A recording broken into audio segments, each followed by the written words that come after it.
En novembre 2022, Sena Fombo a été nommé à la tête de l'UNATROT, l'Union nationale des transporteurs routiers du Togo.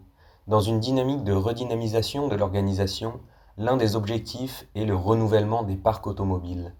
Au nord de Lomé, la réhabilitation du parking d'Ago-Ezongo a débuté depuis le 30 mars 2024.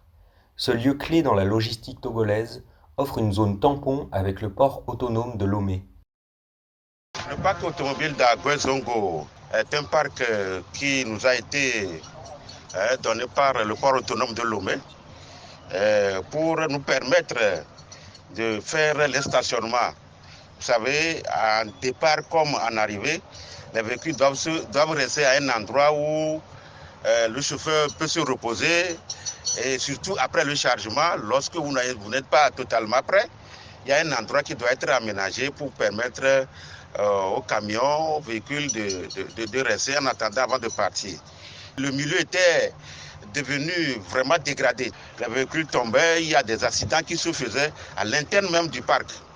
Et donc, avec l'arrivée du président Sena Fombo à la tête de l'UNATROT, et vu la politique des hautes autorités du pays, le parc doit être un parc digne de ce nom. Il n'y a pas seulement les véhicules du Togo, il y a les véhicules de l'Interland, c'est-à-dire les chargements qui vont à Ouaga, au Niger, au Mali, et puis le chargement interne. Le cadre, l'espace n'est pas approprié, est un problème pour nous tous. Donc ici, qui est un endroit qui est vaste et il faut quand même qu'on l'améliore. Voilà à peu près l'idée qui a motivé le président à mobiliser même toute l'UNATROT pour que ce travail-là se fasse en un temps record. Et nous sommes en train de le faire. D'après l'UNATROT, ce sont 40% du chantier qui ont déjà été réalisés. Malgré l'arrivée de la saison des pluies, la fin des travaux est prévue d'ici 2 mois. C'est l'entreprise Baba Yaro qui s'occupe des travaux.